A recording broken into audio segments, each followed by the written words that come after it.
তুমি যেই দিন মারা যাইবা, মরার পরে তোমার আত্মীয় স্বজন সবাই তোমারে ভুলবে, মরার পরে তোমার বন্ধু বান্ধব সবাই তোমারে দাফন করবে, কিন্তু একটা বারও তো মরার কথা স্মরণ কইরা আল্লাহ তাআলার ঘর মসজিদের মধ্যে প্রবেশ করো না। একটা বারও তো আল্লাহর কথা স্মরণ কইরা, মরার কথা স্মরণ কইরা দুনিয়ার খারাপ কর্মকাণ্ড ত্যাগ করো না। কবে মরবা এই কথা যেহেতু তোমার জানা নাই, এখনো তুমি গুনার সাগরের মধ্যে হাবুডুবু খাইতেছ। এ মুসলমান, এই গুনার কারণে তুমি আমার আল্লাহর কাছে আটকা পড়া যাইবা। এই জন্য রহমতের নবী বলতেছেন, উম্মতের দলেরা, দুনিয়ার জমিনের মধ্যে তোমরা যতদিন পর্যন্ত বাইচা থাকবা তোমরা বেশি বেশি মরণের কথা স্মরণ করবা। আবার হযরতে আনাস ইবনে মালিক রাদিয়াল্লাহু তাআলা আনহুর হাদিস শরীফ পড়া দেখলাম, তিনি বলতেছেন যে ব্যক্তি দৈনিক 20 বার মরণের কথা স্মরণ করবে, ওই দিন যদি ওই ব্যক্তিটা মারা যায়, ওই মরণটা তার জন্য শহীদের মর্তবা হবে। হায়রে আল্লাহ, কত মানুষ মারা যায়, 3.5 হাত মাটির করে মানুষটারে শোয়া দেয়। আমি কোন সময় মরবো আল্লাহ, মরার আগে আমার ইমানটা পাওয়া যাবে নি। এ মুসলমান, এই কথা চিন্তা কইরা কইরা তুমি একটু কান্দো না। এই জন্য তাসেক সুরে সুরে লিখতেছে, আমার মরণের কতদিন বাকি আমি জানিলাম না গো আল্লাহ, মরণের কতদিন বাকি আমার, মরণের কতদিন বাকি আমি জানিলাম না গো আল্লাহ, মরণের কতদিন বাকি। আর আজরাইল আসিয়া যেদিন হস্তে দিবা দড়ি, তখন আমার মন পাখি করবে লুকা চুরি আমি বুঝিলাম না গো আল্লাহ, মরণের কতদিন বাকি আমার, মরণের কতদিন বাকি আমি জানিলাম না গো আল্লাহ, মরণের কতদিন বাকি। আর হায়াত হইল হাতে বাইরে, মৌত হইল পায়ে, যেই জায়গায় যার মরণ লেখা সেই জায়গায় সে মরে আমি বুঝিলাম না গো আল্লাহ, মরণের কতদিন বাকি আমার, মরণের কতদিন বাকি আমি জানিলাম না গো আল্লাহ, মরণের কতদিন বাকি। আর 40 দিনের আগে বাইরে মৌতের নিশানি, আজরাইলা শিয়া নিবে হাতে দিয়া আন্দি আমি জানিলাম না গো আল্লাহ, মরণের কতদিন বাকি আমার, মরণের কতদিন বাকি আমি জানিলাম না গো আল্লাহ, মরণের কতদিন বাকি। মুসলমান, কোন দিন তুমি মারা যাইবা দেখছুনি খবর লইয়া? এই কুচাই তলির কত মানুষ মারা যায়। অনেক মানুষ মারা যাওয়ার সময় বিছানার মধ্যে প্রস্রাব পায়খানা কইরা দেয়। অনেক মানুষ মারা যাওয়ার সময় জিহ্বার মধ্যে কামড় দিয়া মারা যায়। অনেক মানুষ মারা যাওয়ার সময় নাকে মুখে দিয়া রক্ত বাইর হইয়া মারা যায়। কই একদিন তো মসজিদের ইমাম সাহেব জিগাইলা না, হুজুর মানুষ কেন এত কষ্ট পায়া মারা যায়? মানুষ কেন মরার সময় বিছানার মধ্যে প্রস্রাব পায়খানা কইরা দেয়? এই মরণ বালা মরণ না, এই মরণ বালা মরণ না। বলে হুজুর বালা মরণ কোনটা? বালা মরণ আর খারাপ মরণ, এই 2 মরণের কথা আমি আপনাদের কাছে শোনাইমু। মাহফিল কমিটি আমার সাবজেক্ট দিছে 2টা। 1 নাম্বার নারীর পর্দা, 2 নাম্বার মা বাবার খেদমত। আমি আপনার মরণের কথা স্মরণ করায়া তারপরে আমি আমার ধারাবাহিক আলোচনাটা রক্ষা করব অল্প সময়ের মধ্যে। ও মুসলমান, মানুষ যখন ইন্তেকাল করে, ইন্তেকাল করার 40 দিন আগে আল্লাহর ফেরেশতা আজরাইল আইসা তার বাড়ির সামনে ঘোরাফেরা করে। ওই আজরাইলটা আসার পরে যখন তার মৃত্যুর সমতুল্য একটা গাছ আছে, যেই গাছটার নাম হলো সাদরাতুল ইয়াকিন, লামকানের আল্লাহর বাড়ির কাছে। ওই সাদরাতুল ইয়াকিনের মধ্যে আপনার আমার হায়াতের এক একটা পাতার মধ্যে এক একজনের আজরাইলের নাম লেখা। ওই পাতাটা যখন ছিঁড়া পইরা যায়, ওই পাতাটা ছিঁড়া পড়ার সাথে সাথে আপনার হায়াতটা শেষ হয়ে যায়। তখন আজরাইল আপনার বাড়িতে আসার আগে আল্লাহ তাআলা দুইজন ফেরেশতা আপনার বাড়ির সামনে পাঠায়। ওই দুইজন ফেরেশতার চোখগুলা হয় নীল রঙের। ওই নীল রঙের চোখওয়ালা দুইটা ফেরেশতা বান্দার সামনে যখন দাঁড়ায়া যায়, বান্দা ভয়ঙ্কর চেহারাটা দেইকা ভয়ে বিছানায় প্রস্রাব পায়খানা করে দেয়। হায়রে আমার কুচাইতলির বাবা, ও মুরব্বী বাবা, হে যুবক ভাই, হে পর্দার অন্তরালের মা, তুমি মারা যাওয়ার সময় যদি বিছানার মধ্যে প্রস্রাব পায়খানা কইরা দাও, তাইলে মানুষ মনে করব আজরাইলের ভয়ঙ্কর চেহারা দেইখা বিছানার মধ্যে প্রস্রাব পায়খানা কইরা দিছ। হায়রে আজরাইল আবার তার সামনে হাজির হইয়া যায়। আজরাইল আইসা এই বান্দার শরীর থেকে রুহু এখনো কবজ করে নাই। আজরাইল সামনে আসলে বান্দা আজরাইলের সঙ্গে কথা বলার চেষ্টা করবে, কিন্তু আজরাইলের সঙ্গে ওই সময় কথা বলা যাবে না। বান্দার দুই চোয়ালের মাঝখানে বান্দার জিহ্বাটা কামড় পড়া যাবে। বান্দার চোখ দিয়ে আজরাইলের সঙ্গে কথা বলার চেষ্টা করবে, বান্দার চোখগুলা উল্টে যাবে। এবার আজরাইল বান্দার রুহু কবজ করবে না। রুহু কবজ করার আগে আজরাইলের ডান হাতের অংশটা বান্দার বুক বরাবর রাখবে। ওই সময় বান্দার গাড়ের সাহারকগুলা টাস টাস করে ছিঁড়ে যায়, হাতের রগগুলা ছিঁড়ে যায়, পায়ের রগগুলা ছিঁড়ে যায়। বান্দার রক্ত চলাচল করতে পারে না। তখন বান্দার রক্তগুলা নাক আর মুখ দিয়া বের হয়। হায়রে এমন কষ্টের মরণ। পয়গম্বর ইদ্রিস আলাইহিস সালাতু ওয়াস সালাম বলে, এই মরণটা এত কষ্ট রে, একটা জীবিত ছাগল অথবা বকরিকে লটকায়া দিয়া শরীরের চামড়াটা টাইনা টাইনা জীবিত অবস্থায় ছিঁড়া ফেললে ওই ছাগলটার যত কষ্ট হয়, একটা মানুষের শরীর থেকে আজরাইল রুহুটা কবজ করার সময় মানুষটার বড় কষ্ট হয়। ওই মানুষের রুহুটা যখন আজরাইলে নিয়ে যায়, ওই সময় রুহু আজরাইলে ডাক দিয়া কয়, আজরাইল আমার রুহু তুমি কেন এত তাড়াতাড়ি নিয়ে যাও? বলে, জানো আমার জন্য আমার আল্লাহ তাআলা কঠিন বড় আযাব রেডি করে রাখছে। যদি তুমি জানতা আমার এত তাড়াতাড়ি আমার আল্লাহ তাআলার আযাবের দিকে নিয়ে যাইতা না। কিন্তু মুসলমান, ওই আজরাইল যখন বান্দার রুহু নিয়ে যাবে, হাদিস শরীফে দেখলাম আজরাইলের হাতের মধ্যে একটা রুমালের মতো নিয়া আজরাইল তার নাকের মধ্যে রুমাল দ্বারা ঢাকনা দিবে। প্রথম আসমান পর্যন্ত যাওয়ার সাথে সাথে আল্লাহর 19 জন ফেরেশতা প্রথম আসমানে দাঁড়ায়া দাঁড়ায়া ওই বান্দার চেহারা বরাবর থুতু নিক্ষেপ করবে। আজরাইল বলবে, কেন থুতু নিক্ষেপ করো? ওই ফেরেশতারা বলবে যে এই বান্দার রুহু নিয়ে আসলা, এই বান্দা বেঈমান, এই বান্দা বেআমল, এই বান্দা হারামখোর, এই বান্দা বেনামাজি, এই বান্দা পরের হক খানেওয়ালা, এই বান্দার রুহুটা গুনাহ করতে করতে দুর্গন্ধযুক্ত রূহ হয়ে গেছে। আমরা ফেরেশতারা বান্দার রুহুর দুর্গন্ধ সহ্য করতে পারি না, এই জন্য আমরা বান্দার দিকে থুতু নিক্ষেপ করি। আজরাইল বলবে, এই জন্যই তো আমরা আমাদের নাকের মধ্যে আমরা রুমাল লাগাইছি।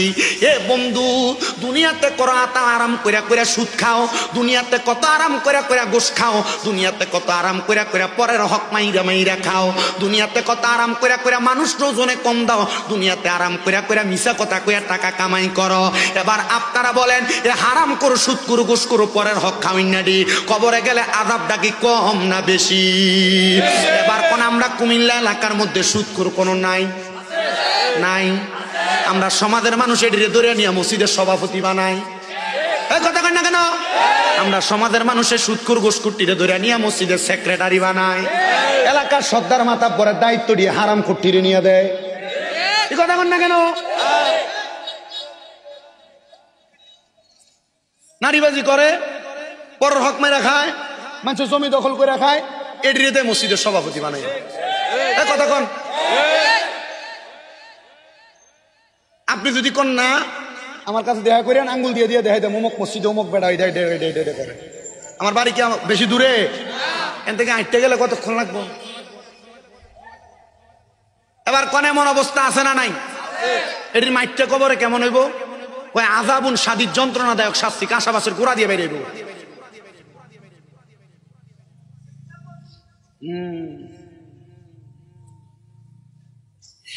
এই মরণ বড় কষ্টের মরণ রে। ও না, আবার আমরা সমাজে নামাজও পরে শুধু খাই এমন কিন্তু বহুত আছে। ইমাম সাহেবের ফ্যাশন দিয়ে আল্লাহু আকবার, আল্লাহ না করুক এদিন ইমাম সাহেবের অজুটা ভাঙিয়ে গেছে, তারা যদি নিয়ে সামনে দেয়, ওই যে বিয়ের মতো সৌদি আরব থেকে যাইছে লোন বা জুব্বা করিন না, সামনে নিয়ে দিলে তো বেটা সেজদা ছলায় ভাগবো, কথা কয় না তো। আর এটা যে দেখবেন সাধনে বইবে লম্বা লম্বা কথা কয়, উচাই তুলি বাজার আর মেডিকেলের মুরগা দেশি আর বড় মাছটা দিয়ে দিন এ বেটা দেখবেন সামনে দেয় কিনা, কারণ হারাম দোষ, কথা কয় না তো। নাই নাই নাই, আল্লাহ আমরারে বোঝার তৌফিক দান করুক। কিফটামি করে আমিন, আরো জোরে কোন আমিন। এ মুসলমান, এ নবীর উম্মতের দল, এই ব্যক্তিটারে কঠিন শাস্তি দেওয়ার পর যখন আমার আল্লাহ তাআলার আসমানের দিকে নিয়ে যাওয়া হবে, ফেরেশতারা কি স্বাগতম জানাইবো না থুতু দিব? এই মরণ দিয়া লাভটা কি? এই মরণ বড় কষ্টের মরণ, এই মরণ বড় আযাবের মরণ রে, এই মরণ বড় মারাত্মক মরণ। এবার মরণটা দেওয়ার পরে বান্দার রূহ যখন উপরে নিবে, বান্দার জন্য আসমানের দরজা বন্ধ, সামনে পেছনের দরজা বন্ধ। বলে বান্দার ঠিকানা কোথায়? বান্দার ঠিকানা হইল ফি নারি জাহান্নামা খালিদিনা ফিহা, বান্দার ঠিকানা হইল জাহান্নাম। একদিন দুই দিন না, আজরাইল যখন রূহটা নিয়ে রাখবে, সর্বনিম্ন বেনামাজি হারাম খোরটারে আমার আল্লাহ তাআলা 3000 বছর আগুনে পুরাইব।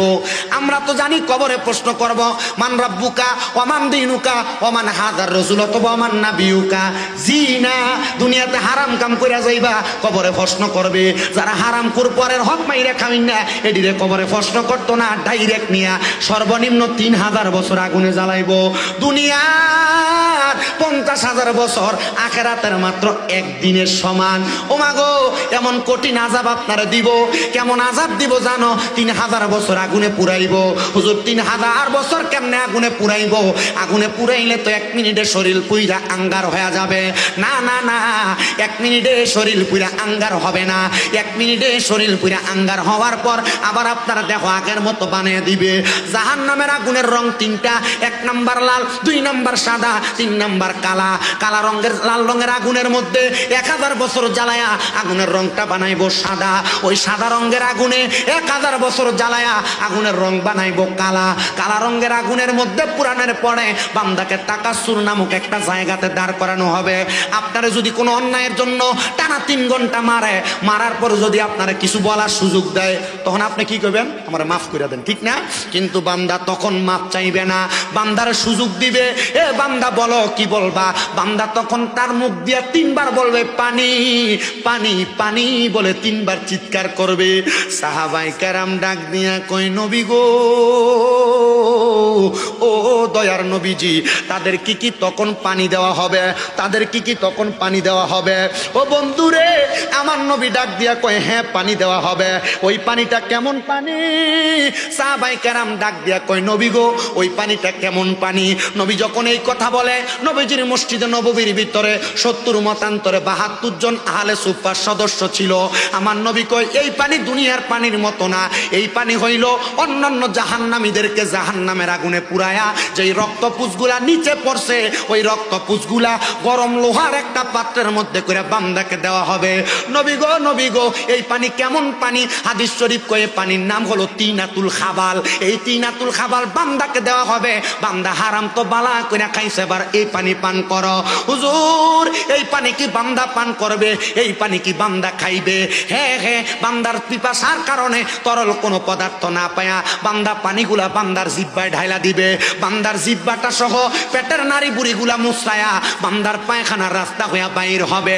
কেন রে তুমি হারাম খাও? কেন তুমি পরের হক খাও? কেন ওজনে কম দিয়া চলো? কেন মিথ্যা কথা কইয়া ব্যবসা করো? কেন নামাজ পড়ো না? কেন রোজা রাখো না? কেন পরের হকের প্রতি লোভ করো? কবরে গেলে তো এমন আযাব পাইবা, যাদের জন্য হারাম টাকা ইনকাম করে তুমি তোমার সংসার চালাও, তারা তো তোমার কবরে একবার বাঁচাইবে না। এ বাবা, এ নবীর উম্মতের দল, এই আশেক রাসূল বাবারা, এই কঠিন কথা শুই না নবীর মজলিসের মধ্যে 40 জন সাহাবায়ে কেরাম বেহুশ হইয়া পইরা গেছে। আমার নবী কয়, সাহাবীরা তোমরা এই খবর শুই নাই না কামলা, এই খবর শুই নাই না তোমরা বেহুশ হয়ে গেলা?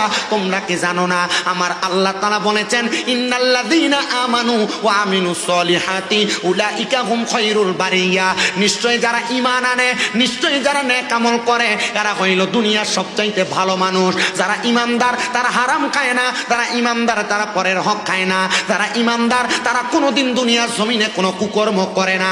হুজুর বুঝতে পারলাম, তাইলে এই লোকগুলা ভালো লোক। সাহাবায়ে কেরাম কয়, নবী গো এই লোকগুলার অবস্থা কেমন হবে? আমার আল্লাহ কেমন পুরস্কার দিবে? আমার নবী ডাক দিয়ে কয়, আল্লাহর কোরআন থেকে জাযাউহুম, আল্লাহর পক্ষ থেকে জাযা দেওয়া হবে, পুরস্কার দেওয়া হবে, উপঢৌকন দেওয়া হবে। ইনদা রব্বিহিম, আল্লাহর পক্ষ থেকে, ইনদা রব্বিহিম, আল্লাহর পক্ষ থেকে জান্নাতু আদনিন, ওই পুরস্কারের নাম হলো জান্নাতুল আদন, তাজরি মিন তাহতিহাল আনহার। ওই জান্নাতে তো সুন্দর, এত সুন্দর, ওই জান্নাতের নিচে দিয়ে একটা নহর প্রবাহিত হয়। নবী গো কেমন নহর প্রবাহিত হয়? আমার নবী কয়, ওই নহরের মধ্যে পানি থাকবে 4 প্রকারের।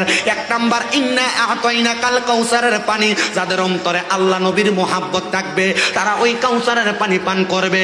2 নাম্বার, ওই নদীর মধ্যে পানি থাকবে দুনিয়ার জমিনের মধ্যে সারাবান তাহুরা, ওই সারাবান তাহুরা তারা পান করবে যারা কোনোদিন নেশাগ্রস্ত হয় নাই, যারা কোনোদিন নেশা করে নাই, তারা ওই পানি পান করবে। 3 নাম্বার পানি থাকবে জান্নাতের দুধ, ওই জান্নাতের দুধ তারা পান করবে যারা কোনোদিন দুনিয়ার জমিনে পরের হক লোক করে খায় নাই। আর 4 নাম্বার জান্নাতের মধু, জান্নাতের মধু তারা পান করবে যারা কোনোদিন মিথ্যা কথা বলে নাই, যারা কোনোদিন তাদের জবান দ্বারা গালিগালাজ করে নাই। আমার মুসলমান, আমার কুচাইতলির বাবারা, একটু অন্তরের কানটা লাগিয়ে শোনো। সাহাবায়ে কেরাম কয়, নবী গো ওই জান্নাতের মধ্যে আপনার উম্মতেরা কতদিন থাকবে? আমার নবী আল্লাহর কোরআন তেলাওয়াত করে শোনায়া দেয়, খালিদিনা ফিহা আবাদা, ওই জান্নাতের মধ্যে চিরস্থায়ী বাসিন্দা হয়ে থাকবে আবাদা, তারা বের হতে চাইবে না। আল্লাহর নবী গো তারা কারা? কয় যালিকাল, আল্লাহ নবী ডাক দিয়া কয় উম্মতের দলেরা, তারা হইল রাদিয়াল্লাহু আনহুম ওয়া রাদু আন, যাদের প্রতি আল্লাহ খুশি, যারা আল্লাহর প্রতি খুশি তারাই হইল সেই বান্দা। তারা কারা? কয় যালিকা লিমান খাশিয়া রাব্বা, তারা আল্লাহকে সবচাইতে বেশি ভয় করে। এবার আপনারা কেউ জবান বন্ধ রাখবেন না, আপনারা বলেন আমাদের সবার সিনার মধ্যে, অন্তরের মধ্যে আল্লাহর ভয় আছে না নাই? কিন্তু নামাজ পড়ি না। আল্লাহর ভয় করে সবাই, করে না? আপনি আসতে কইতেছেন ভয় করেন নামাজ, তার মানে বোঝা যায় এটা মুখে মুখে, এটা অন্তরের কথা। তারা কারা? যারা মুখে একটা বলে অন্তরে আর একটা, দুনিয়াতে অন্তরে একটা রাখে, মুখে একটা বলে। আল্লাহর নবী ডাক দিয়া কয় তারা হইল মুনাফেক। নবী গো মুনাফেক, বুঝতে পারলাম না এই মুনাফেকের আচরণটা তাইলে এমন হবে। এই জন্য মুসলমান, মুনাফেকের আচরণ যেন তোমার মাঝে ফুইটা না ওঠে। আসেন আমি আমার আলোচনার ধারাবাহিকতা রক্ষা করি। বেঈমান তো কষ্ট পায় মারা যায়। সাহাবায়ে কেরাম যখন কান্দে, আমার নবী কান্দাইতেও পারেন, হাসাইতেও পারেন। আমার নবী ডাক দিয়া কয়, সাহাবীরা বেঈমান বান্দা তো কষ্ট পায় মারা যায়, কিন্তু ইমানদার বান্দা যখন মারা যাবে, ইমানদারের কাছে আজরাইল আসবে 4 বার, কিন্তু রূহ কবজ করতে পারবে 4 বার আজরাইল আসবে ইমানদারের কাছে। কয়বার? আপনারা আসতে বলেন। আমি কিন্তু জিকির আজকার করি নাই, সময় বেশি ব্যয় করি নাই। আমি জাস্ট টাইম বলছিলাম 10:40 এসে মাইক ধরবো, মনে করছি যে না পারতাম না, মনে হয় 10:30 আগে এসে আমি পৌঁছে গেছি। যখন এখানে আসছি তখন 10:13 বাজে। তারাই না আমার বসাইয়া এরপর স্টেজে তুলছি।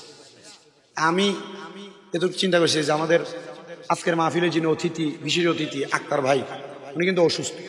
আমি যে দৌলতপুরে যে ইউনিয়ন পরিষদের সামনে মসজিদে নামাজ পড়াই, আমার কাছে আমার সভাপতি কয়েকদিনই দোয়া চাইছে উনি যখন অসুস্থ। উনি তো আমাদের এলাকার সন্তান, ঠিক না? তা আমি চিন্তা করলাম যে উনি যেহেতু আসবে, কারণ একসাথে আসলে একসাথে কাজ শেষ করে উনি অসুস্থ মানুষ চলে যাবে, এরপর আপনারা নিয়ে যতক্ষণ বয়ান করি বয়ানটা করলাম। তো তবুও আমি এতটুক চিন্তা করব, এই যে বেঈমান বান্দারা, বেআমল বান্দারা কষ্ট করে মারা যাবে, আপনারা যদি এটারে ডরায়া, এটারে ভয় পাইয়া আপনারা যদি এক ওয়াক্ত নামাজ পড়েন তাহলে মোটামুটি এটাতে কাজ হবে, ঠিক না? কিন্তু আমি ওয়াজ করে চলে গেলাম, আপনারাও এটারে আপনাদের মতো করে রাখলেন, মোটামুটি সুন্দর করে চললেন, কিন্তু নামাজ রোজা ইবাদতের কোনো দিকে নাই আপনি, তো এই ওয়াজ দিয়ে কোনো লাভ হবে? মনে করেন আপনি না, শুধু মাহফিল কমিটি বলেন, এলাকাবাসী বলেন, সবার কথা নামাজ এই মাহফিলের উদ্দেশ্য যেন হয় নিজেও পরিবর্তন হব, সমাজকে পরিবর্তন করব। কথা কন না কেন? না, আমরা সমাজের বাস্তব চিত্র হইল যে না, বক্তা আনতেইব সুন্দর, গলার কণ্ঠ লাগবো সুন্দর। আমার কাছে তো খবর গেছে, আমি আগেই কইছি, আমি কুমিল্লার মাহফিল গুলা থেকে একটু দূরে, আমি বাইরে বাইরে ঘুরি, আমার কাছে আগে গেছে এবার আমরা এলাকার মানুষ দো, এবার আমরা মাহফিল লেগে গেল টিয়াসা বেশি। আব্বা আমার কথা হইল আমি টাকা চাই বেশি, এটা উদ্দেশ্য না, আমি টিয়াটা বেশি করে চাইজন আমার দাওয়াত না দেয়। আপনারা বুঝছেন বিষয়টা? আমি টিয়াটা চাইয়ে বেশি করে যেন আমার দাওয়াতটা না দেয়। এলাকার মানুষ আমি কিছু উচিত কথা কমু, উচিত কথা কইলে ফরে কবার টেরি কি তা কথা তো তারই কথা কন না কেন? এটা আমি শুনছি বহু, এই শোনার কারণে আজ পর্যন্ত এই পর্যন্ত আমি এলাকার মাহফিল দেওয়ার এই জন্য রাখিনি। আপনার কি অসুবিধা হইব? কারণ আমি হিন্দি আসা যাওয়ার পথে আপনার সাথে আমার দেখা হয়, সাক্ষাৎ হয়, সবাই মোটামুটি পরিচিত, যারা দূর থেকে আসছেন পরিচিত না। আমার মাদ্রাসাগুলো এখানে আসে না, 6-6টা মাদ্রাসা আপনাদের আছে। এদের নূরপুর সমনিতে যেটা এখন যেটা জমজমাট ভাবে গড়ে উঠছে, নূরপুর সমনিতে তাহফিজুল কোরআন ইন্টারন্যাশনাল হিফজ মাদ্রাসা, শাহপাড়া রোডের মাথাটায়, এটাতে যে পরিমাণ পোলাপান আছে, আজকে আসরের পরে মাদ্রাসায় ঢুকলাম, ঢুকার পরে দেখি মাগরিবের, আমার মাদ্রাসা আবার মাগরিবের 25 মিনিট 20 মিনিট আগে পোলাপান খতনে খাজে গান পড়ে, 15 মিনিট খতনে খাজে গান পড়া, তখন এই পোলাপান দেখি ছোট ছোট লেত্রা বাচ্চা যেটি কান দেয়, চোখের পানি বাইয়া দেওয়া পরে, ছোট ছোট বাচ্চা কান্না করে। আমি কইছি পোলাপান রে, তোমরা শুধু দোয়া করবা আল্লাহ যেন সোনার বাংলাদেশের মানুষগুলাকে ইমানের সাথে সহি সালামতে রাখে। আপনারা কখনো সুযোগ পাইলে আমার মাদ্রাসায় যাই দেখে আইসেন, আমার মাদ্রাসার বাচ্চাদেরকে। আলহামদুলিল্লাহ অন্য 8-10টা মাদ্রাসা থেকে আমি আমার পোলাপানদেরকে খুব যথেষ্ট করে মানুষ করার চেষ্টা করি। বহুত মা বাপ অবজেকশন দেয়, হুজুর আমার ফুতে মাদ্রাসায় পড়ে কিন্তু বাই তাইলে বাপরে সালাম দেনা, মারে সালাম দেনা। আর আমার মাদ্রাসার পোলা পান এখনো বাপ মারে আজকে দিয়া যাইবেন, 3 মাস পর পোলা নিয়ে যাবেন, পোলা বাপ মা যদি সামনে আসলে ফাঁয়ে ধরে সালাম না করে তাহলে এই পোলার পড়াইতেন না। আমার মাদ্রাসার পোলা পান ছোট যে বাচ্চাটা, এটাও তার মা বাপ তারা দেখতে আসলে পায়ে ধরে সালাম করে, সালাম দেয়। আমার মাদ্রাসার নুরানির পোলা পান গুলা এখনো পর্যন্ত জানাজান নামাজ পড়াইতে পারে। আপনি আর চাইতে কি চান বেশি? আমি এদেরকে বলছি তোমরা দোয়া করবা। এজন্য আমি যদি কুমিল্লা মাহফিল নাও করি, আমি আপনাদের জন্য মন থেকে চেষ্টা করি দোয়া করতে, কবুল করার মালিক আল্লাহ। আল্লাহর কসম করে বলি, আমি 3 মাস হয় মক্কা মদিনা থেকে আসছি। ওই যে আমরা আপনাদের এলাকার কৃতি সন্তান কামরুল হাসান হুজুরের মাধ্যমে কিন্তু গেছি, উনি পাঠাইছিল। এ মক্কা মদিনা যায় আমি দোয়া করছি, আল্লাহ আমার এলাকা না শুধু সারা বিশ্বের যত মানুষ এখনো মক্কা মদিনা আসতে পারে নাই, আল্লাহ আপনি তাদেরকে মরণের আগে একবার মক্কা মদিনা। কেন দোয়াটা করছি জানেন? কারণ আপনার কুসাইতলির মসজিদের ভিতরে 1 ওয়াক্ত নামাজ পড়লে 1 ওয়াক্তের সওয়াব পাবেন, কিন্তু মসজিদে নববীতে 1 ওয়াক্ত নামাজ পড়লে 50,000 ওয়াক্তের সওয়াব পাবেন। কুচাইতলির মসজিদে 12 পাড়ার মসজিদে 1 ওয়াক্ত নামাজ পড়বেন, 1 ওয়াক্তের সওয়াব পাবেন, কিন্তু কাবা ঘরের সামনে যাইয়া 1 ওয়াক্ত নামাজ পড়লে 1 লক্ষ ওয়াক্তের সওয়াব পাবেন। আপনি এর চাইতে বেশি কি চান? 1 লক্ষ ওয়াক্ত নামাজ আপনি কমে পড়বেন, আর পড়বেন যে কবুল হবে এটার গ্যারান্টি কি? ঠিক না আব্বা? এই জন্য টাকা পয়সা 2-3 লাখ এক লগে হইলে এক জায়গা দিয়ে একটা ব্যবসা দাঁড় করে এলাম, এখান দিয়ে একটু জায়গা কিনে রাখা দেয়। আমি কোনো দূর দরকার নাই, এই টাকা পয়সা একসাথে হইলে মাত্র বেশি না তো 1,35,40,000 টাকা হইলে মুমরা হজে যাওয়া যায়। মক্কা মদিনা যায় দেখে আসেন, অন্তরের শান্তি কি প্রশান্তি কি আপনি বুঝবেন। আমি মক্কায় যে কাবা ঘরের গিলাপটা ধরে ধরে দোয়া করছি, আল্লাহ এই কাবা ঘর শান্তির জায়গা, কত মানুষ আসতে চায় টাকা পয়সার লেগে আসতে পারেন, আল্লাহ তাদেরকে একবার মক্কা মদিনা নিন। আমি দোয়া করে আসছি, আপনি কি শান্তির জায়গা আপনি গেলে বুঝবেন। নিয়ত করবেন না, ডান হাত তোলেন, ডান হাতের তালুটার উপরের দিকে দেন, বলেন আল্লাহ, সবাই কয় না, কোন আল্লাহ জীবনে আগে একবার হলেও তাওয়াফে বাইতুল্লাহ জিয়ারতে রওজায়ে রাসূলুল্লাহ নসিব করেন, আমিন। যদি আপনি যাইতে না পারেন, নিয়াতুল মুমিনিন খায়রুম মিন আমালি, মুমিনের নিয়ত তার আমলের চাইতে উত্তম। যদি আপনি যাওয়ার আগে মারা যান, আমল নামায় মক্কা মদিনা যাওয়ার সওয়াব হয়ে যাবে। এই জন্য টাকা পয়সা রাইখা কিপটামি করে লাভ নাই। চেষ্টা করেন, নিয়ত করেন, দেখবেন সফলতা আসবে। অনেক পোলাপান কক্সবাজার ঘুরার জন্য 10-15 হাজার টাকা বাজেট করে না। আমি কমু দে না, ওই দিন দেখো বেশি করে। এই 10-15 হাজার টাকা বাজেট যে করছেন, ওখানে গেলে আপনার সাহাবের সাথে গুণে বেশি। ট্যুর দেয় কিতা ট্যুর, শাহ আমানত জিয়ারত, শাহ আমানত, বাইজিদ বুস্তামি, এরপরে ধরেন মুসেনাউলিয়া, এরপরে এটি ঘুইরা কক্সবাজার। তো তুমি এনে দে সাহাব কামাই করে এনে দে লেঙ্গা লেঙ্গা বেরিয়ে দেখা তুমি যে সাহাব কামাই করছো, সাহাব কামাই করছো, এটা কি সাহাব হইব না গুণ হইব? এই টাকাটা রাইখা দিবেন, নিয়ত করবেন এই টাকাটা দিয়ে আমি মক্কা মদিনা যাবো। আপনারা কোন কবুল করার মালিক কে? আল্লাহ। ওয়াজটা ওইদিকে নিয়ে যাইতেছি ইনশাআল্লাহ। ইমানদার বান্দা যারা, এই ইমানদার বান্দার মরার সময় আজরাইল আসবে ইমানদারের কাছে 3 বার। কয়বার? আমি এর আগে কইছিলাম না 4 বার। মানে হুজুর যা কয় তাই কথা কয় না, হুজুর যা কয় আমি নিজে একটু জাস্টিফাই করবো এমন। ইমানদার বান্দার কাছে আজরাইল আসবে 4 বার।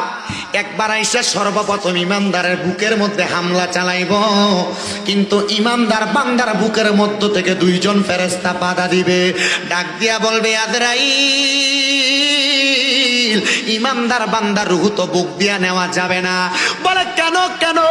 বলে ইমানদার বান্দার বুকের মধ্যে তো আছে আল্লাহ নবীর ভালোবাসা, এই জন্য ইমানদার বান্দার রূহ বুক দিয়া নেওয়া যাবে না। আজরাইল এবার হামলা করবে বিবজহিকান নূর, বান্দার চেহারা বরাবর। বান্দার চেহারা থেকে আওয়াজ আসবে বান্দা, কারণ ইমানদার বান্দা নামাজ পড়া সেজদা দিছে, বান্দার কপাল থেকে আওয়াজ আসবে রে আজরাইল, আমার রূহ তো তুমি কপাল দিয়ে কবজ করতে পারবা না। বলে কেন? বলে বান্দা 5 ওয়াক্ত নামাজের সেজদা দিয়া আমার আল্লাহ তাআলার প্রশংসা, আল্লাহ তাআলা শুকরিয়া আদায় করেছে। এ মুসলমান, এবার বান্দার ডান দিকে হামলা করবে, বান্দার ডান দিক থেকে আওয়াজ আসবে রে আজরাইল, বান্দার ডান দিক দিয়ে তো রূহ কবজ করা যাবে না। বলে কেন কেন কেন রূহ কবজ করা যাবে না? কারণ বান্দার ডান দিকে আছে পিতা মাতার খেদমত, তখন বান্দারে বাধা দিবে আজরাইলকে। এবার বান্দার বাম দিক দিয়ে হামলা করবে, বান্দার বাম দিক থেকে আজরাইলকে বলা হবে আমরা বান্দার দান এবং সাদাকা, বান্দারে তোমরা রূহ কবজ করতে পারবা না। আজরাইল যায় আমার আল্লাহ তাআলার দরবারে দাঁড়াইবো, আমার আল্লাহ আদেশ করবে রে আজরাইল, বান্দা ইমানদার হওয়ার কারণে বান্দার রূহ এমন ভাবে নেওয়া যাবে না, কষ্ট দেওয়া যাবে না, এমন ভাবে রূহ কবজ করবা বান্দা যেন টের না পায়। বলে কেমনে কেমনে কেমনে গো? বান্দা কেমনে টের পাবে না? বলে বান্দা কিছুক্ষণ পর ইন্তেকালের আগে কালিমা পড়বে, বান্দার জবান দিয়ে কালেমার ধ্বনি বের হবে, ওই সময় বান্দার রূহ কবজ করবা। এবার বান্দার রূহ যখন কবজ করবে গো, বান্দার রূহ যখন কবজ করবে, বান্দার রূহ যখন কবজ করবে, আজরাইল ফেরেশতা বান্দার সামনে দাঁড়াইব, ওই বান্দা কালিমা তৈয়বা পড়বে, বান্দার মুখ দিয়ে যখন বাতাস বের হবে, আজরাইল বান্দার রূহটা কবজ করবে, বান্দা টের পাবে না, টের পাবে না। আর বেঈমান বান্দার শরীরের চামড়া চিরা চিরা নেওয়ার মতো কষ্ট পাবে, ইমানদার বান্দা টের পাবে না। ইমানদার বান্দা কেমন হালত হবে জানো? ছোট একটা বাচ্চা যদি দুধের জন্য কান্না করে, তার মা তার মাথার মধ্যে হাত বুলে দিলে ছোট বাচ্চাটা যেমন ভাবে ঘুমায়া যায়, ইমানদার বান্দা তেমন ভাবে ঘুমায়া যাবে। বেঈমানের রূহ বলছে এত তাড়াতাড়ি নিও না, আর ইমানদারের রূহ ডাক দিয়া বলবে আজরাইল আমার কেন এত তাড়াতাড়ি, তুমি এত আস্তে আস্তে নিয়ে যাও, তুমি যদি জানতা আল্লাহ তাআলা আমার জন্য কত বড় নিয়ামত রেডি করে রাখছে, তাইলে তুমি আমার আরো তাড়াতাড়ি নিয়ে যাইতা। হায়রে কুচাই তলির মানুষ, এমন ইমানদারের মরণ তোমার হইবনি, এমন ইমানি মরণ তোমার হইবনি, একটাবার তুমি চিন্তা করছো নি? ইমানদার বান্দার রূহ যখন আসমানের প্রথম দিকে নিয়ে যাবে, রহমতের ফেরেশতারা আহলান ওয়া সাহালান মারহাবান দুয়ুফুল্লাহ দুয়ুফুর রহমান বলে বান্দারে স্বাগতম জানাইবো। আর বেঈমানের বান্দারা জানে কি করছিল? তোমার ছিল। আর ইমানদাররা স্বাগতম স্বাগতম জানাইবো। আপনি আপনার বিচার আমি করা লাগবে না, এলাকার কেউ করা লাগবে না। এখান থেকে বাড়ি যাবেন, ডান হাতটা ডান গালের লগে লাগাইয়া পাটারে মিমের মতো বাঁকা কইরা চিন্তা করবেন আমি এই কাজ করছি, এই কাজের কারণে কবরে গেলে আমি ইমানদারের মতো যাইতে পারতাম না, এই কাজ করছি, এই কাজ করার কারণে কবরে আমি বেঈমানের মতো যামু। আপনার বিচার আপনি হিসাব মিলাইয়া আপনি আপনার জীবন পাল্টাই ফেলবেন। আমি কেন আপনারা বলবেন? আমি আমার ওয়াজের ভিতরে মানুষের নামাজের কথা কই না, কারণ নামাজের কথা কইলে লাভ নাই। বহুত ইমাম সাহেবরা ওয়াজে কয়, কুচাইতলির মসজিদে নামাজের কথা কয় না, কথা কয় না, নামাজ পড়ে। জুমার নামাজে 2 রাকাত ছড়ে সুরের মতো বাইরিয়েছিল, ঠিক না বা? এ যাও না, যে যা বেডির কাজ যাবে, যা 5 ওয়াক্ত ভরে না, শুক্রবারের দিনটা সহজ না, এ কাজ যাবে, যা ডেক্সির বাড়ি, সসম্যানের বাড়ি, এর লাগে শুক্রবারে কোন রকম যায় 2 রাকাত ছড়ে তাড়াতাড়ি বাইরিয়েছিল, কথা কয় না কেন? এ পুরা মসজিদের মুসল্লি জুতাড়ি আউলডে এই বেটারা, ঠিক আছে? আল্লাহ আমরারে বোঝার তৌফিক দান করুন। আমরা আমিন যতই কই কাম হইতো না, কারণ আমরা এটা মোহের কথা, কলবের কথা। আপনার কি কষ্ট হইতেছে? এই পিছন দিয়ে কদ্দুর মানুষ, এটা তো ইন্ডিয়া বোঝা যায় না। আমরা আসেননি লাস্টে দিয়া, যারা খারে এসেছেন একটু আত্রা তোলেন, আছে তো মোটামুটি কয়েকজন, ঠিক আছে চলবো, বিরিয়ানি খাবেন না মানুষ হলে চলবো, ওয়া চলন লাগবে না, বহুত ওয়াজ চলে। আল্লাহ যেন আমরারে কবুল করে, জোরে কোন আমিন, আস্তে আমিন, আর মোহাব্বতে কোন আমিন। ইমানদার বান্দার রুহু নিয়ে আবার আসমানের দিকে গেলে ফেরেশতারা জানাইবো স্বাগতম স্বাগতম স্বাগতম। কিন্তু বন্ধুরে, আমরা একটা মাছ ধরি, যে মাছটার নাম কুমিল্লার ভাষায় কয় বাইং মাছ। এটা হাতে ধরলে মনে হয় একবারে হাতের ভিতরে চাপ দিয়ে ধরে এখন যায়, ফিসলে জায়গা। ইমানদার বান্দার রুহু আজরাইলের হাতে থাকবে না, বান্দার হাত থেকে এমন ভাবে পিছলে পিছলে যাবে, আজরাইল ডাক দিয়ে বলবে আল্লাহ বান্দার রুহু কোথায় রাখবো? স্বর্ণ এবং রূপার জান্নাতি পেয়ালার মধ্যে রাখা হবে, কিন্তু সেখানেও বান্দার রুহুটা থাকবে না, বান্দার রুহুটা সেখানেও থাকবে না। আল্লাহ আজরাইল আয়াত শুনিয়ে দিবে, ওয়ালা তাকুলু লিমান ইউকতালু ফি সাবিলিল্লাহি আমওয়াত বাল আহইয়াউ ওয়ালাকিন লা তাশউরুন। যারা আল্লাহর রাস্তায় চলে যায় তারা তো মরে না, আমি আল্লাহ তো ঘোষণা করেছিলাম বাল আহইয়াউন, তারা জিন্দা। এদেরকে যারা মরা বলে, এদেরকে যারা মরা বলে, আমি আল্লাহ তাআলা এদেরকে বললাম ওয়ালাকিন লা তাশউরুন, এরা নির্বোধ, এরা বোকা। তার মানে বোঝা যায় যারা ইমানদার তারা মরে না, তারা জিন্দা জিন্দা। ঘোষণা আমার না, স্বয়ং আল্লাহ। ইমানদার বান্দারা কি মরা না জিন্দা? তাহলে ইমানদারদের কাতারে বাংলাদেশে সর্বপ্রথম যারা পড়ে তারা হইল আউলিয়া কেরাম, কথা কন ঠিক কিনা? তো আউলিয়া কেরাম যারা মাজার শরীফের মধ্যে আছে এরাও জিন্দা, কথা কন ঠিক কিনা? কিন্তু আমরা সমাজে বহুত সুরের ঘরে, সুরেরা কয়দিন আগে গেছিল না মাজার ভাঙতো, কথা কয় না কেন? আপনার কি মাজার ভাঙার পক্ষে আছিলেন? আমি আছিলাম। কেন? কারণ আছে। যে যে মাজারটি ভাঙতো গেছে, এই প্রত্যেকটা মাজারের খাদিম যে হয় বাট ফান নয় সিটা পরে হুজুর কি লেগা, কারণ দেহেন তাকাই আছে, এই যে মাজারটি ভাঙতে গেছে এই মাজারটির একটা লগেও একটা মাদ্রাসা নাই, কথা কন না কেন? একটা মাজারের লগেও মাদ্রাসা নাই। আরে মিয়া, প্রত্যেকটা মাজারের লগে যদি একটা একটা মাদ্রাসা থাকতো, এরা তো মাদ্রাসা করছে না, মাজারের গরু ছাগল যা পাইছে এটি টাকা দিয়ে নিজের পকেট গরম করছে, কথা কন না কেন? এর লাগে আমি যেই মাজারের আন্ডারে মাদ্রাসা নাই, এই মাজারে দান করি না, এটা আমার স্বভাব। আপনি কি করবেন এটা আপনার বিষয়। আমি মাজারের বিরোধী না, মাজারের পক্ষে। কি কই শোনেন একটু মনোযোগ দিয়া। এই মাজারের খাদেমরা যদি লোক একটা মাদ্রাসা বানাইতো, যদি মাদ্রাসার ভিতরে 200-300 ছাত্র থাকতো, যে ফকিন্নির ফোলারা মাজার ভাঙতে গেছিল, এই 200-300 ছাত্র যদি 200-300 লাঠি লিয়ে ধরে নি দিত, মাজার ভাঙার ক্ষমতা তার বাপেরা ছিল। এর লাগে আমি মাজার ভাঙার পক্ষে। মাজার যেখানে আছে এনে একটা মাদ্রাসা লাগবে, কথা কন। মাজারে মানুষে যে দান করবো, এই দানের টাকা দিয়ে 3 ফুলাফান পড়বো, তাই লইল মাদ্রাসা, কথা কন না কেন? আল্লাহ আমরা বোঝার তৌফিক দিক। আবার যখন মাজার ভাঙ্গে তখন আবার আমি কইছিলাম, মাজার যেহেতু ভাঙ্গে উপরে ইটটি ভাঙ্গে কিনলে গে, মাজার যেহেতু ভাঙ্গে মাজারে আয় না গ্লাসটা সেটি ভাঙ্গে কিনলে গে, ফাললে মাজারটা যে ভাঙ্গো, যে দূর পর্যন্ত বেটার মানি দেওয়া হয়েছে এর দূর পর্যন্ত ভাঙ্গে দেওয়া বলছে, কারণ আল্লাহ তো কইছে এরা জিন্দা। তো তুমি যদি এর দূর পর্যন্ত যাই যদি দেখো জিন্দা, তখন তার আর ক্ষমতা আছে মাজারটা ভাঙ্গা? এর দূর তো ভাঙ্গে নাই। সুরের মতো যায় যে রাত্রে ভাঙছে, নাহলে কোন রকম যায় হামলা করে ভাঙছে। যদি কোনো বকিন্নির ফুলারা মাজার দিয়ে ভাঙতে গেছে, এরা যদি ঘোষণা দিত আমরা কালকে গাজীপুরের মাজার ভাঙতে যাবো, কলজাটা খুলে লাইতো না। কারো সুন্নিরা কি এমনি বইয়া থাকবো? আমরা মারামারি করি না, আমরা লাড়ি লয়ে নামি না, আমরা কারোর সাথে দ্বন্দ্বে যাই না, কারণ আহলে সুন্নাত ওয়াল জামাত দ্বন্দ্ব মারামারি কাটাকাটি শিখায়। আল্লাহ আমরা বোঝার তৌফিক দিই। আমি নাচতে গেছিলাম।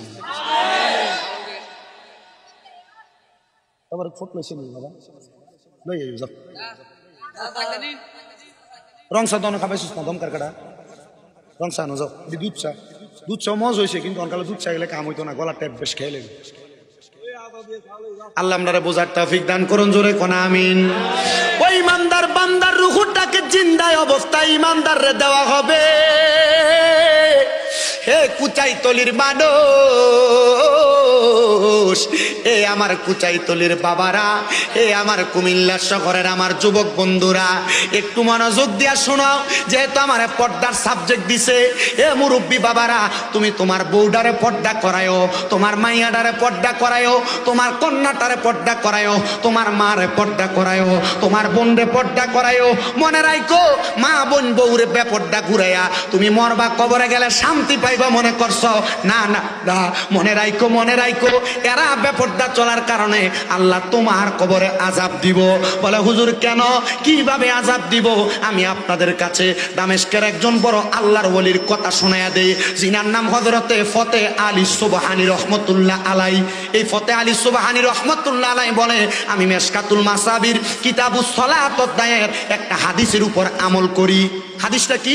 নবীজি বলছেন, আমি প্রত্যেক দিন ফজরের নামাজ পড়ে সূর্য উদয় হওয়ার আগ পর্যন্ত নামাজের মুসল্লা ত্যাগ করতাম না। নবীজি কেন? বলে, আমি সূর্য উঠার পরে 2 রাকাত নামাজ পড়তাম, ওই নামাজের নাম সলাতুল ইশরাক। মারহাবা, ওই নামাজের নাম সলাতুল ইশরাক। হযরত ফতে আলী সুবহানী বলেন, আমি ইশরাকের নামাজের নিয়ত করব, প্রত্যেক দিন এমন ভাবে নামাজ পড়ি, কিন্তু আমি ওই দিন হঠাৎ করে আমার নামাজের মুসল্লার মধ্যে ফজরের নামাজের পরে সূর্য ওঠার অপেক্ষা করতেছিলাম। এমন টাইমে আমি আর সূর্য ওঠার অপেক্ষা করতে পারি নাই। আমার চোখটা একটু রাত্রে অর্ঘুম থাকার কারণে লাইগা লাইগা আসছে। আমি ঘুমায় গেলাম। আমি ঘুমানোর পরে হঠাৎ করে দেখতে পাইলাম আমার ঘুমের ঘরে একজন সুন্দর চেহারাওয়ালা মানুষ হাজির হয়ে গেছে। হাইরে, এই সুন্দর চেহারাওয়ালা মানুষটারে দেখতে কেমন লাগে জানুনি? আমি দেখলাম ওই মানুষটার নাভি থেকে মাথা পর্যন্ত বড় সুন্দর দেখা যায়, কিন্তু তার নাভি থেকে পায়ের তালু পর্যন্ত আগুন ধাউ দাও ধাউ দাও করে জ্বলতেছে। নাউজুবিল্লাহ পড়বেন না। ওই আল্লাহর ওলি বলেন, আমি স্বপ্ন দেখলাম একজন মানুষ, জিনার নাভি থেকে পায়ের তালু পর্যন্ত আগুন, আর নাভি থেকে মাথার তালু পর্যন্ত ভালো। হযরত ফতে আলী সুবহানী বলেন, আমি তারা প্রশ্ন করলাম, মেরে আল্লাহর বান্দা, তোমার কেন এমন অবস্থা, তোমার কেন এমন খারাপ অবস্থা, তুমি কি বলতে পারবা? তিনি আমারে ডাক দিয়ে কয়, হুজুর, আমি দুনিয়াতে নামাজ কম পড়ি নাই, আমি বড় বুজুর্গ ছিলাম। আমি দুনিয়াতে ইবাদত কম করি না, আমি বড় বুজুর্গ ছিলাম। কিন্তু হুজুর,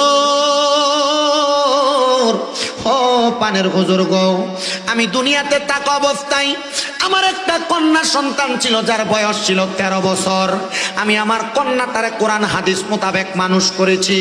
আমার কন্যাটাকে সুন্দরভাবে পড়ালেখা করাইছি।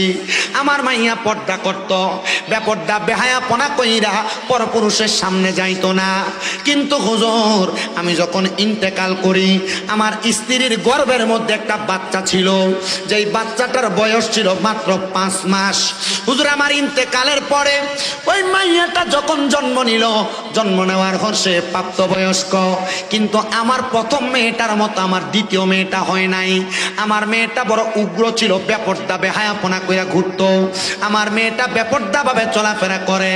এই জন্য আমার আল্লাহ তাআলা আমি আব্বার কবরের মধ্যে আমার মেয়ের কারণে আযাব দেয়।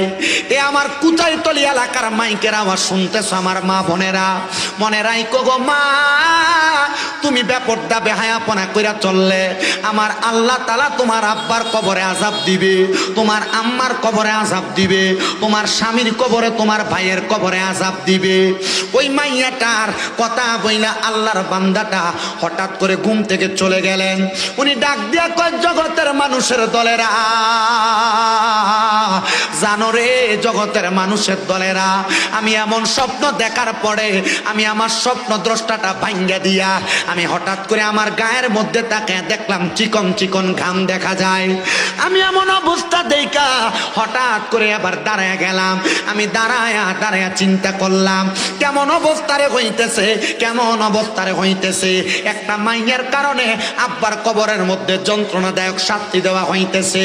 এবার আমি চিন্তা করলাম আমি তার খবর নিব কোন জায়গায় তার বাড়ি। দামেস্ক এলাকা তালাশ করতে করতে হঠাৎ কোন ঘরের মধ্যে দেখা না পাইয়া একটা ঘরের সামনে যে সালাম দেয়, আসসালামু আলাইকুম ওয়া রাহমাতুল্লাহ, আসসালামু আলাইকুম ওয়া রাহমাতুল্লাহ, আসসালামু আলাইকুম ওয়া রাহমাতুল্লাহ। তিনি বলেন 3 বার সালাম প্রদান করলাম, আমার জন্য দরজা খুলে না। কিন্তু তৃতীয়বার আমার সালামের জবাব না দিয়া একটা মেয়ে বেপরোয়া ভাবে বের হইয়া তার হাতের মধ্যে থেকে একটা পানির পাত্র থাইকা কিছু ময়লা পানি আমার গায়ের মধ্যে ফিকা মারছে, কিছু ময়লা পানি আমার গায়ের মধ্যে মেলাইয়া দিছে। আমি এইটা দেখা আমি মাইয়াটার দিকে তাকাইলাম আর বললাম, এমন মাইয়া যে মাইয়া আমার গায়ের মধ্যে এমন ময়লা দিছে, আল্লাহ তুমি তার হেদায়েত দান করো। উনি ওই ঘরের সামনে যে 3 বার সালাম দিছে। কয়বার? 3 বার সালাম দেওয়ার পর দরজা খোলে না, কিন্তু তৃতীয়বার দরজা খুলে ওনার গায়ের উপরে কি মারছে? ময়লা পানি মারছে।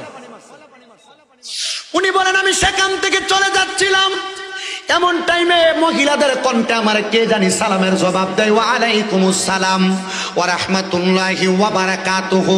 আমি সালামের জবাবটা পাইয়া তার দিকে তাকাইলাম না। দ্বিতীয়বার জবাব দেয়, তার দিকে তাকাইলাম না। তৃতীয়বার জবাব দেয়, তার দিকে তাকাইলাম না। আমি আবার না তাকানোর কারণে এবার আমারে আবার সালাম দেয়, আসসালামু আলাইকুম ওয়া রাহমাতুল্লাহ। বুঝতে পারলাম এ মাইয়াটা বড় শিক্ষিত মাইয়া। এ মাইয়া আমার সালামের জবাব যখন আমি দেই নাই, তখন মাইয়া উল্টে আমার আবার সালাম প্রদান করেছে। আমি জিজ্ঞাসা করলাম, আমি যে আপনাদেরকে এতবার সালাম দিলাম জবাব দিলেন না, উল্টা আমার গায়ের উপর ময়লা পানি ফিকা মারলেন, কারণটা কি একবার কি বলবেন নাকি? উনি বলতেছেন, হুজুর আপনি যখন আমাদেরকে সালাম দেন তখন আমরা মা মেয়ে মিলা নামাজ পড়তেছিলাম। বলে আপনারা ঘরের মধ্যে সদস্য কয়জন? আমরা 3 জন সদস্য, কিন্তু আমার এই বোনটা বড় উগ্র, এই বোনটা বড় বেপরোয়া, এই বোনটা বড় বেহায়াপনার মতো চলাফেরা করে। হুজুর তার পক্ষ থেকে আমরা মাপ চাই, আপনি ক্ষমা সুন্দর দৃষ্টিতে দেখবেন। হুজুর ডাক দিয়া কয়, হ্যাঁ হ্যাঁ হ্যাঁ, এই মাইয়াটা উগ্র হওয়ার কারণে তোমার আব্বার কবরে আল্লাহ আযাব দিতেছে। নাউজুবিল্লাহ বললেন না? এই মেয়েটা উগ্র হওয়ার কারণে তোমার আব্বার কবরে আযাব দেয়। এই কথা শুনে ওই মেয়েটা ওই আলেমের পায়ের মধ্যে জড়ায়া ধইরা ডাক দিয়া কয়, হুজুর আমি আমার জন্মের পরে আব্বাকে দেখি নাই, উনি ইন্তেকাল করেছে। হুজুর আমার আব্বা জান বুঝে আমি মেয়ের কারণে আযাবের শিকার। হুজুর আপনি বলেন না আমার আব্বারে আল্লাহ কেমনে মাফ করব? বলে তুমি বেপরোয়া চলবা, আল্লাহ তাআলা তোমার আব্বারে মাফ করব তুমি মনে করছো?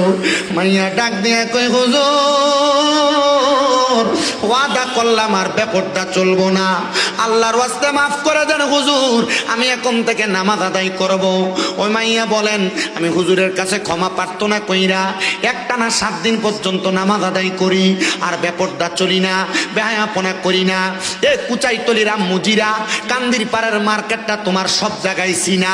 বেপরোয়া চলতে চলতে ঢিলা ঢালা বোরকা না পইরা টাইট ফিটিং জামা পড়তে পড়তে, গায়ে হলুদের অনুষ্ঠানে নাচতে নাচতে, বেহায়াপনা করতে করতে তোমার লজ্জা চলে গেছে। মাগো মনে রাখবা, দাইয়ুস মহিলারা জান্নাতে প্রবেশ করবে না। ওই মাইয়াটা 7 দিন পর্যন্ত আল্লাহ তাআলার ইবাদত করছে। 7 দিন পর্যন্ত ওই ফতে আলী সুবহানী নামক আল্লাহর বান্দার কাছে যায় ডাক দিয়া কই, হুজুর আপনার কাছে আমার করজোরে আবদার, হুজুর আপনি বলেন না আমার আল্লাহ তাআলা আমার আব্বারে মাফ করছেনি। হুজুর কয় আমি জানি না, আমি শুধু স্বপ্ন দেখছি তোমার আব্বা জান কষ্ট পাইতেছে। এখানে এখানে অনেকে আছেন মা মারা যাওয়ার পরে মারে স্বপ্ন দেখেন, বাবারে স্বপ্ন দেখেন, দাদা দাদি আত্মীয় স্বজনদের স্বপ্ন দেখেন। মনে রাখবেন আল্লামা ইবনে সিরিনের স্বপ্নের কিতাবের শুরুর দিকে লিখতেছে, স্বপ্নের মধ্যে ওই ব্যক্তি তার আত্মীয় স্বজনকে দেখে, বলে কারা কাদেরকে দেখে, স্বপ্নে তাকেই দেখানো হয় তারা স্বপ্ন দেখাইলই কবরবাসীর উপকার হবে। যখন আপনি আপনার মা, আপনার বাবা, আপনার আত্মীয় স্বজনকে স্বপ্ন দেখবেন, তখন আপনারা আল্লাহর কাছে হাত তুলে তুলে দোয়া করবেন, আল্লাহ যারা স্বপ্ন দেখলাম তুমি আল্লাহর ওয়াস্তে তুমি তারে মাফ করে দাও। ওই মাইয়াটা ডাক দিয়া কয়, হুজুর আপনি তো স্বপ্ন দেখছেন ঠিক আছে, তো এখন তো আমি আর গুনার কাম করি না, আল্লাহকে আমার আব্বা জানরে মাফ করছেনি, এটা একবার আপনি আমারে বলবেননি? মাইয়াটার কথা মোতাবেক হুজুর বলে আমি সাথে সাথে আল্লাহ তাআলার কাছে দোয়া করলাম, আল্লাহ তার অবস্থা সম্পর্কে আমাদেরকে জানিয়ে দেন। ও মাইয়ারে আমি বললাম তুমি তাহাজ্জুদের নামাজ আদায় করবা, তাহাজ্জুদের নামাজ ফজর, যোহর, আসর, মাগরিব, এশা এই 5 ওয়াক্ত নামাজের পাশাপাশি ফজরের নামাজের আগে একটা সময় 2 করে 4 রাকাত, 3 4 12 রাকাত তাহাজ্জুদের নামাজ। অনেক বয়স্ক বাবার এখানে বসছেন, রাত্র 2টা 3টার সময় আপনার ঘুম ভেঙে যায় আর ঘুম লাগে না, আমি আপনার কাছে আবদার করব ওযু বানাইয়া আপনার ঘরের একটা কর্নারের মধ্যে নামাজের মুসল্লাটা বিছায়া তাহাজ্জুদের নামাজ পড়বেন। এ তাহাজ্জুদের নামাজ রিজিকের ব্যবস্থা করে, এ তাহাজ্জুদের নামাজ বিপদ থেকে উদ্ধার করে, কঠিন রোগ থেকে ক্ষমা প্রার্থনা করে। হাইরে মুসলমান, ও আমার কুচাইতলির বাবারা, জ্ঞানী গুণী মুসলমানেরা, একটু অন্তরের কানটা লাগে শুনেন। মাইয়াটা এই কথাটা বলার সাথে সাথে বাড়িতে যাইয়া তাহাজ্জুদের নামাজ পড়ে। মাইয়া ডাক দিয়া কয় আমি তাহাজ্জুদের নামাজ পইরা পইরা যখন কান্নাকাটি করি, আমি হঠাৎ করে দেখতে পাইলাম রে জগতের মানুষ, একটা সাদা রঙের পোশাক পরা ব্যক্তি আমার ঘরের মধ্যে আইসা আমার মাথাটার মধ্যে হাতটা ভুলিয়ে দিতেছে। আমি জিজ্ঞাসা করলাম কে কে গো আপনি, আপনার পরিচয় কি? উনি আমারে পরিচয় দেয়, আমি কইলাম তোমার জন্মদাতা বাবা। ও আব্বা, আপনি যে আমারে বাবা বলে পরিচয় দেন, আপনি না বুঝি আমি মেয়ের কারণে কবরের মধ্যে কঠিন আযাবের শিকার? আব্বা গো আপনি বলেন না আপনি কবরের আযাবের শিকার কেন? ও আব্বা আপনি বলেন না আপনি কেন কবরের আযাবের শিকার? আব্বা ডাক দিয়ে কয় এ মাইয়া, তুমি যেই দিন তওবা করেছো আল্লাহ তাআলা তোমার তওবার কারণে আমি আব্বারে মাফ করে দিছে।